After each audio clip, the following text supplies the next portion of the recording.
Malgré un match compliqué, un palier a été franchi. Et Paris n'a pas le droit de se rater en demi. Après une fin de match en récital, le PSG doit aller en finale. Salut les gars, aujourd'hui on se retrouve pour une nouvelle vidéo avant match PSG Leipzig. Donc voilà, moi je m'attendais pas du tout à une qualification de Leipzig. Je m'attendais à une qualification de l'Atlético. Mais l'Atlético m'a beaucoup déçu. Leipzig m'a pas tant que ça emballé pour le coup sur le match, mais c'est tout l'Atlético qui a beaucoup déçu avec une défense pas si solide que ça finalement et une attaque Morata Diego Costa que j'ai trouvé juste catastrophique. Si je devais vous parler de cette équipe de Leipzig, je vous dirais que offensivement parlant, je pense que les individualités sont moins bonnes que celles de l'Atalanta, mais collectivement parlant, je pense qu'ils sont bien au-dessus. D'ailleurs, le premier but montre à quel point cette équipe a un talent exceptionnel offensivement parlant. Alors, on voit Poulsen qui est un très bon pivot. Voilà. En l'absence de Werner, je trouve que Poulsen a quand même réussi plutôt bien à le remplacer dans un registre tout autre différent que Werner, mais il a réussi à le remplacer et derrière ça ressort bien pour un petit centre et un magnifique but très collectif. Et défensivement parlant, voilà, quand j'ai regardé des gens sur YouTube ou même à la télé, apparemment ça m'a impressionné. Moi, pas tant que ça. Voilà. Il y a Upamecano qui a fait un plutôt bon match. Mais voilà, Morata, Diego Costa, pour moi, ça n'a pas du tout le niveau de l'Atlético Madrid. Surtout Morata qui, pour moi, n'a jamais vraiment prouvé. Et ce ne sera jamais un grand joueur, Alvaro Morata. Et Diego Costa, ça a été un grand joueur.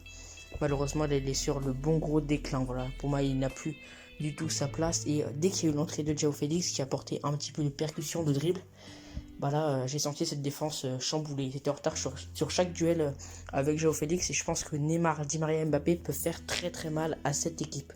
Alors avant tout, j'aimerais vous donner ma compo que je ferais moi si jamais j'étais Thomas Tuchel.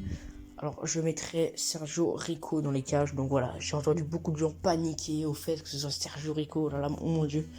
Sergio Rico est double champion d'Europe avec Séville. Donc certes c'était la Ligue Europa, mais c'était quand même une Coupe d'Europe. Il est aussi international espagnol. Donc voilà, Sergio Rico, c'est pas un peintre, c'est quand même un bon gardien. Ce n'est pas Navas évidemment, mais voilà, ce n'est pas non plus Mauro Icardi au cage. Hein. C'est quand même un vrai gardien. Faut pas non plus abuser.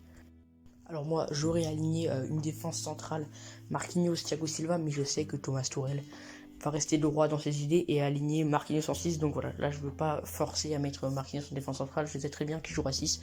Donc là, je pars sur une défense centrale Thiago Silva, Kipembe. À gauche, évidemment, on garde Juan Bernat qui, voilà, on avait des doutes par rapport à sa qualité défensive ces derniers temps. Et là, finalement, il a été plutôt bon contre l'Atalanta, voilà, avec 2-3 tacles que j'ai trouvé vraiment pas mal. Et à droite, on garde Thilo Kehrer, qui n'a pas été exceptionnel contre l'Atalanta, mais je trouve qu'il a fait son match quand même, il n'a pas été mauvais. Donc au milieu, je pars sur un milieu à 3 défenseurs. Je garde la même compo que face au match pour l'Atalanta en 4-3-1-2. Donc au milieu, je prends un petit Marquinhos, Paredes et Ander Herrera. Voilà, je pense que Gay, on pourra le faire rentrer pendant le match. C'est pas très. Pour moi, c'est pas utile de le faire démarrer. J'ai trouvé peut-être le moins bon des trois, même si Marquinhos n'a pas forcément été bon. J'ai trouvé Ander Herrera très intéressant sur certains de ses contrôles et dans ses courses. Voilà, Paredes, je pense que tout le monde le sait. C'était plus une surprise. Tout le monde connaît mon amour pour Paredes. Je trouve que c'est pas juste splendide. Et je trouve que physiquement parlant, il apporte beaucoup à ce Paris Saint-Germain là. Donc évidemment, je le titularise. En 10, évidemment, on garde Neymar Junior qui a fait un match juste exceptionnel. 17 dribbles réussis. C'est incroyable, le record de la compétition. Il a été exceptionnel contre l'Atalanta malgré des face-à-face ratés. Voilà, il était totalement seul. Donc voilà, après 3-4 jours passés, je me rends peut-être un peu compte que Neymar était tout seul et que c'est donc assez normal qu'il rate ses face-à-face. Il manquait sûrement de lucidité. Et en buteur du côté droit. Donc vous allez vous dire que c'est pas son poste. Mais voilà, il va pas mal aller sur le côté. C'est André Di Maria qui est le retour de suspension. Là, vous voyez à l'écran des images de lui depuis tout à l'heure.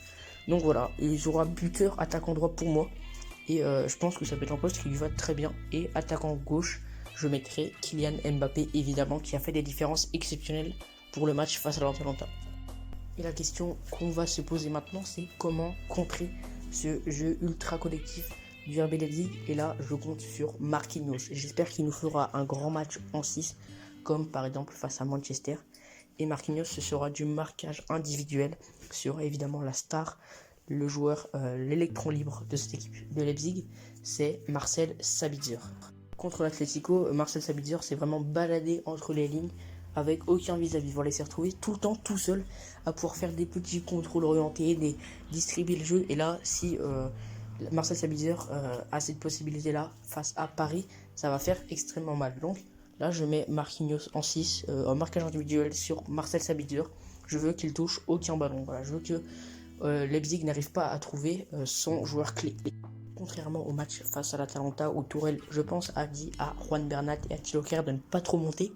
Là, je pense que ça va être l'heure de faire monter vraiment Juan Bernat parce qu'on a vu Renan Lodi poser pas mal de problèmes à ce côté droit du RB Leipzig, qui n'a pas titularisé Mukile d'ailleurs, je vous l'avais présenté dans une vidéo, mais il ne l'a pas titularisé. Et voilà, je trouve que Renan Lodi a fait beaucoup de mal et je pense que Juan Bernat sur ce côté gauche peut aussi faire beaucoup de mal au côté droit du RB Leipzig. On connaît l'apport offensif aussi de Thilo Kehrer qui n'est pas forcément exceptionnel, donc là je vais demander à Thilo Kehrer, qui peut en plus jouer dans l'axe, de rester souvent bas, et si jamais il y a des équilibres avec un Bernat qui est trop, on peut pourquoi pas switcher sur un truc à 3 défenseurs avec Kehrer, Thiago Silva et Kimpembe, surtout que Kehrer est habitué au poste de défenseur central. Quant à Youssouf Poulsen et son jeu en pivot qui a apporté beaucoup de déséquilibre à la défense de Madrid, je mets Presnel et Kimpembe dessus, qui va apporter beaucoup d'impact. Voilà, on sait que Kimpembe a réussi à éteindre de nombreux gros attaquants, notamment Erling Haaland et, pour pas le citer, Lionel Messi. On se souvient, et ben là il va apporter beaucoup d'impact face à Youssouf Poulsen. Je ne veux pas qu'il arrive à jouer à son jeu au pivot et organiser le jeu. Et maintenant que deux gros dangers offensifs ont été gérés, on peut maintenant passer à l'animation offensive du PSG. Il n'a pas beaucoup de consignes. On va juste laisser un Di Maria très libre sur son côté droit, faire du Di Maria comme on le connaît, des contrôles, des petites courses de balles pour percer cette défense de Leipzig. Pour Mbappé, évidemment, beaucoup de courses dans la profondeur comme il l'a apporté face à l'Atalanta. Aussi des petites prises de balles, faire des petites percées dans cette défense de Leipzig. Et Neymar, faire du Neymar, voilà, faire comme il a fait contre l'Atalanta, apporter autant de percussions qu'a apporté João Félix et qui a déséquilibré toute la défense de l'Atalanta en à peine 5 minutes. Si on devait comparer cette équipe de Leipzig à l'équipe de l'Atalanta, d'abord défensivement, je dirais pas que cette équipe de Leipzig est forcément plus fort que l'Atalanta parce que le pressing de l'Atalanta a très bien marché et aussi le marquage individuel a très bien marché sauf sur Neymar et Mbappé évidemment. Je dirais surtout que cette équipe de Leipzig en défense est surtout beaucoup moins naïf que l'équipe de l'Atalanta qui laisse souvent des espaces énormes. On a vu Neymar avoir un face-à-face très très facilement au bout de seulement 3 minutes de jeu. Donc là, il y avait encore toute la lucidité côté Atalanta. Les joueurs n'étaient pas fatigués. C'était juste de la naïveté pure et dure. Et je pense que l'équipe de Leipzig est beaucoup moins naïve que l'équipe de l'Atalanta. Et je pense que offensivement parlant, l'équipe de l'Atalanta possède des meilleures individualités que l'équipe de Leipzig en la personne de Papou Gomez et de Josep Ilicic. Alors que l'équipe de Leipzig prône peut-être plus un jeu ultra collectif avec des solutions de partout. On va toujours pouvoir trouver quelqu'un, on va faire tourner le ballon dans tous les sens. Alors que l'Atalanta est quand même plus sur du jeu rapide, alors que Leipzig construit beaucoup plus ses actions que l'Atalanta. Donc voilà, en comparant ces deux équipes, je pense pas qu'il y ait une équipe qui sort vraiment du lot entre ces deux-là. Je pense que Leipzig est peut-être un petit peu au-dessus quand même que l'Atalanta en termes d'expérience et de naïveté. Leipzig est beaucoup moins naïf et a peut-être plus d'expérience dans les grands matchs, même si évidemment c'était leur premier quart de finale comme l'Atalanta, mais c'est pas leur première participation en Ligue des Champions. Donc voilà, je dirais comme le pronostic face à l'Atalanta, si Paris est sérieux, évidemment qu'ils passeront. Et moi je vois bien, pourquoi pas une petite victoire 2-1 de Paris. Donc voilà les amis, j'espère que cette vidéo vous aura plu. Si c'est le cas, n'hésitez pas à mettre un petit pouce bleu, n'hésitez pas à vous abonner pour qu'on passe la barre des 100 abonnés les gars. En tout cas, moi je vous dis à la prochaine les gars, bon match, allez Paris, on va aller en finale et salut les gars.